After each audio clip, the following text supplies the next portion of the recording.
Hi, everyone. Life Coach Carisa here. Before I dive into our topic today, I want to share that we are only a couple weeks from the Christmas holiday.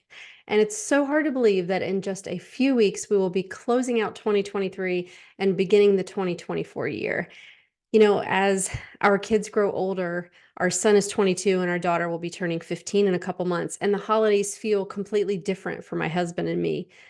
And while I sometimes miss the magic of the holidays with small kiddos, I also love this chapter of having older kids as well. It's more simplistic and less hustle and bustle. There's more time to just be present and just enjoy the company of loved ones. No matter what chapter of life you are in, I extend heartfelt love and peace to all of you. And I hope that you can find a way to enjoy this time of year and just really appreciate whatever phase you are in, right? And as our world continues to speed up and become seemingly more agitated and complex, I hope you can find the way to be intentional and take some time to slow your pace down and really enjoy the simple things that are in life. And they are there no matter what chapter of our life we are in. We just have to look for them with intention. So that is my wish for you. All right, so I'm back with you today to talk about the concept of emotional childhood and the opposite of that, which is emotional adulthood. And I truly believe that this information I'm about to share could be helpful to every single person in the world. I say this quite often, but it really needs repeating. We all have a human brain. However, we were not taught anything in our K through 12 education system about how the various parts of our brain function and how to utilize this tool of our brain in the most productive ways. I mean, wouldn't that be so helpful? In fact, we are taught as children that what we do can make other people feel a certain way. So it's only natural that as we grow up, we would think this about what others do to us. We would make them responsible for how we feel. It has literally been ingrained in us. So when I share concepts with clients, they often have this moment where it's like, why didn't I ever know this? I totally get it because I thought the same thing when I began my journey into learning these concepts and these tools and techniques. But it really doesn't matter when you learn it. What matters is that you can learn this now and you can live the rest of your life in a much more empowered and peaceful way. So today I'm going to be sharing what the concept of emotional childhood is, along with examples of what this looks like and what we can do to evolve beyond emotional childhood should we want to. And I have to ask, why wouldn't we want to, right? So, emotional childhood, in the simplest of forms, is not taking responsibility for how you feel. You blame everyone and everything for how you feel and the results that you're getting in your life. You're often taking action from a place of blame, dependence, and instant gratification. You're focusing on everything external around you, and you're feeling quite powerless. The truth is that most adults are functioning from emotional childhood. Unless they have been very intentional to understand your brain and understand this concept and train their mind to understand that their thinking is ultimately creating the results. No one can do that for you. So there's no shame here or judgment. This is something very common for us all. Because the fact is, we were all children once, and we all behaved as a child does. This is normal. As children, we had a limited capacity to control our emotions. And it's not uncommon whatsoever for children to not take responsibility for their actions, right? We don't think much of that when it happens. It's just almost to be expected. So the reality is, it's so easy for us adults to slip back into emotional childhood. We started out there, it's comfortable to go back to it. It takes less energy because you don't have to switch to your prefrontal intelligent thinking The primitive brain is perfectly fine hanging out in emotional childhood. Takes much less effort for you to stay there. So let me get more specific about what emotional childhood could look like, because I think that is what we need to hear in order to be able to recognize it in ourselves.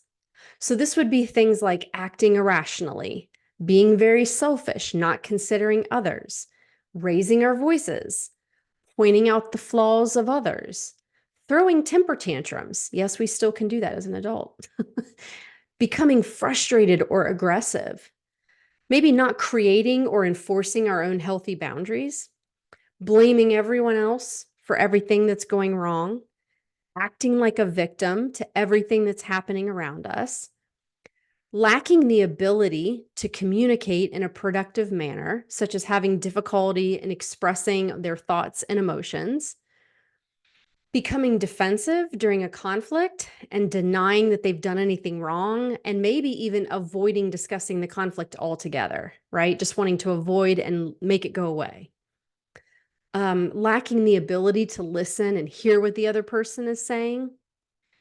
Maybe we interject ourselves into situations that don't directly involve us at all. Maybe we point out things about others that you don't even have a direct connection to. Um, Sometimes we may not have enough acceptance in ourselves that we may project or point out issues in others that we're seeing because it makes us uncomfortable, right? Because it connects to us in some way. I've literally seen this in my own life and in others for sure. I can tell you that I used to come from emotional childhood all the time. It was just my default comfort zone, and I didn't see a reason to change. But once I was introduced to this knowledge and saw the positive effects that it has on my life, I would never want to go back. Now, I always say this to you because I want you to know that anyone can do this work.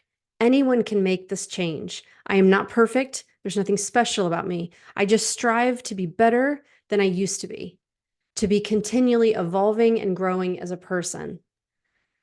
I'm going to share an example with you of how I am absolutely not perfect, because just recently I had a situation where I most definitely slipped into emotional childhood. And I'm going to tell you about that.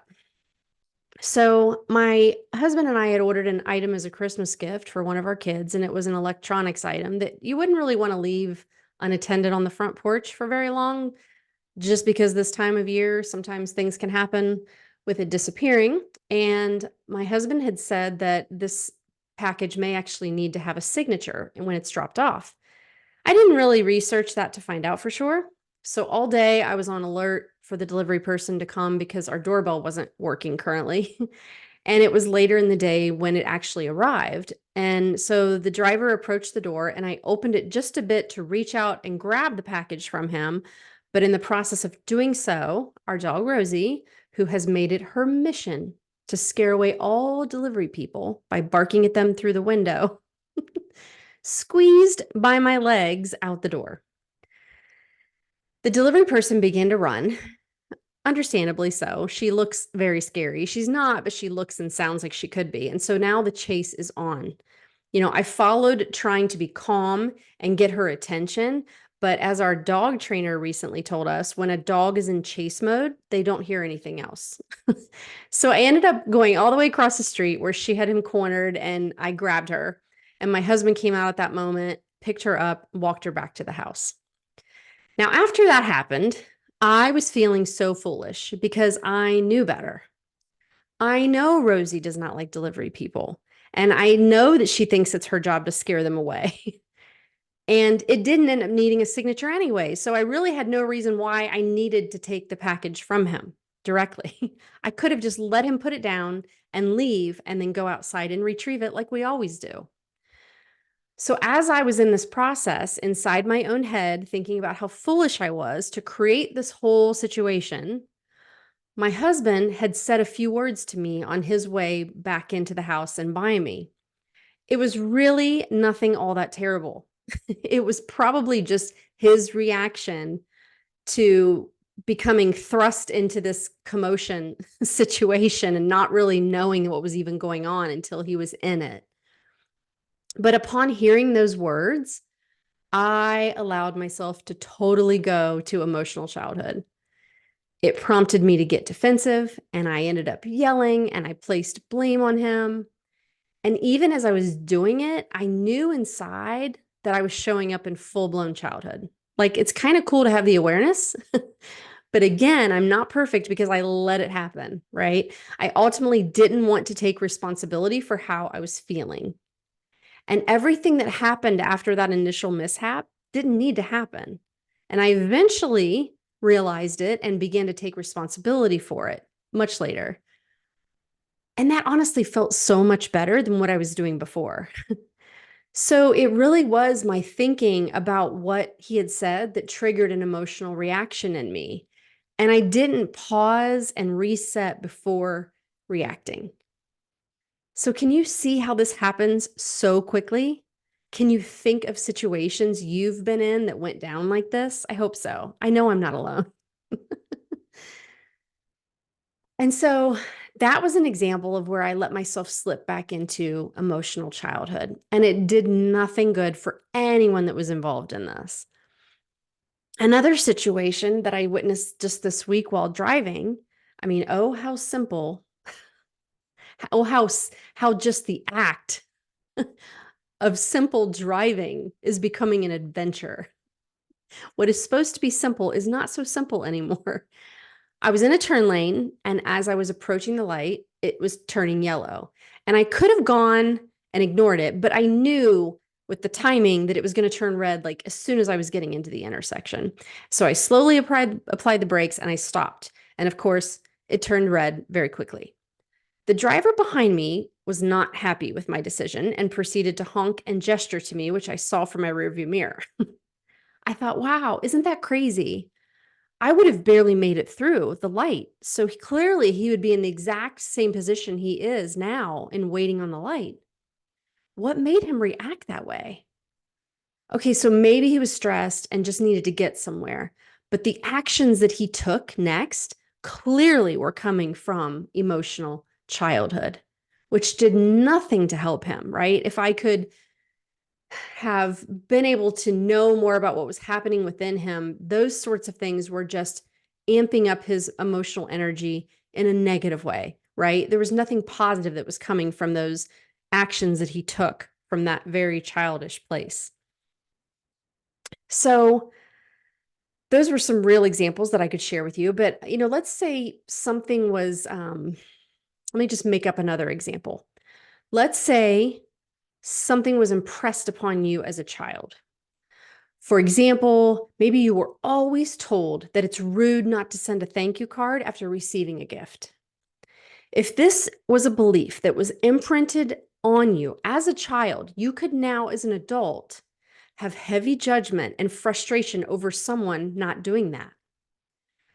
Perhaps even you would begin to treat them in a certain way because of your judgment of them. And all the while, they have no idea what is really happening in your brain. That is emotional childhood. Because I teach in the concept that we call the manual, we are not in a position to make demands of other adults. They can choose to behave as they wish, and we can either agree or disagree with it. But getting emotionally disrupted because of it and taking action from that negative emotion is childish. So I hope those examples are obvious as to what downsides are coming from acting in emotional childhood. It certainly creates conflict in relationships. It can evolve into something so much bigger than it needed to. And it absolutely does not leave you feeling any better whatsoever. You may think that it feels better in that moment, but it is so temporary.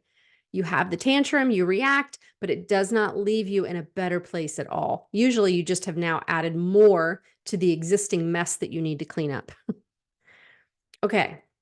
So, on the flip side, emotional adulthood is taking responsibility for every feeling you have, coming from ownership and responsibility.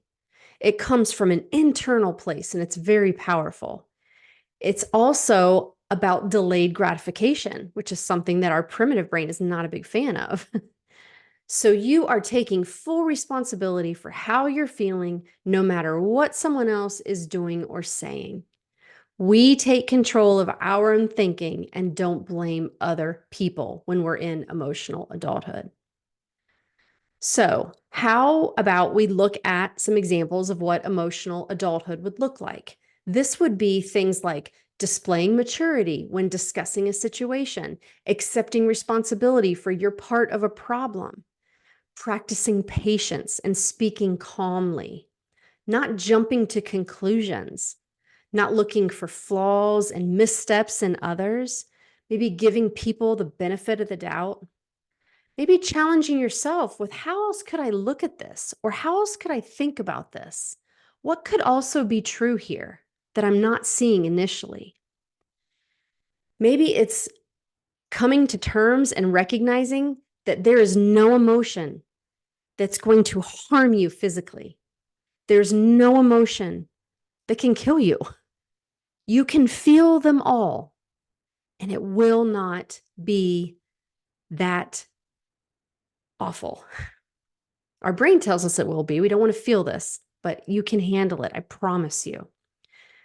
Emotional adulthood also looks like, you would set healthy boundaries. You're able to resolve conflict. You're emotionally aware of your feelings and how they impact the actions that you take. You would be more flexible and open-minded. And ultimately, you would see that all these things are opportunities for you to learn and grow from. So in the example I shared earlier with our dog and the delivery man, emotional adulthood for me would have looked like my realizing that I made a mistake, not choosing to treat myself terribly for it. It would have been allowing my husband to say the words he did without getting overly sensitive about them and making them mean something terrible about me. It would have looked like my staying calm, not ultimately arguing for however long we did, and me raising my voice and getting really frustrated and upset. And it would have meant that the situation was over just as quick as it happened. And it wouldn't have resided in my brain any longer than it needed to, because I ruminated on that for quite a bit. I would have looked at the whole situation with more compassion and lightness and just say, I made a mistake. And I'll remember not to do that again when Rosie is nearby, for sure. So, in summary, I believe that too many individuals are not aware of this concept and aren't taking responsibility for the negative energy they put out into the world. We need to take individual responsibility and recognize when we are acting from emotional childhood. I get it. I used to be this way all the time, only seeing what someone else was doing wrong, having this defense mechanism for not, wanting to accept any responsibility. I didn't feel the best about myself. So that was my mechanism of deflection. And once I realized all of this, I took my power back over it and I became the parent to the child. And if we all took individual responsibility for our words and actions, things could be so much smoother in this world. I do believe that wholeheartedly. Being an emotional adult does take more effort. I will not lie to you about that, but I have seen it firsthand and it can be so worth it. I have better relationships because of it. I have more peace and contentment than I ever did before. So let this concept of emotional childhood digest in your brain and ask yourself to think about the times that you've shown up in emotional childhood. Ask yourself if you like the results it's getting you. And is there anything you would like to do differently next time? If there is, then make it a point to be more aware of how you're acting in the moment and tell yourself, next time I'm going to try something different. Even if it's just taking a few deep breaths and resetting your energy, and then take action after that pause. Okay, everyone. So that is what I have for you today. Thank you for listening. If you would like help with moving out of emotional childhood, I encourage you to request a discovery session with me. It's absolutely complimentary. There's no obligation to continue. I can help you integrate these concepts into your life so you can grow and thrive in ways you didn't even think were possible. And wouldn't that be an amazing gift to yourself? So thank you for watching. If you would please click that like button and subscribe to my channel. That way I can grow my reach to others. I would be so, so grateful if you could do that for me. I wish you a very happy holiday, no matter how you celebrate, what you celebrate. I hope that you will take some time as we approach the end of this year to reflect and to set yourself up for improvements that maybe you want to make in your own emotional management in 2024, and you actually make a plan to go after that. All right, everyone, have a great day, and I will see you next time.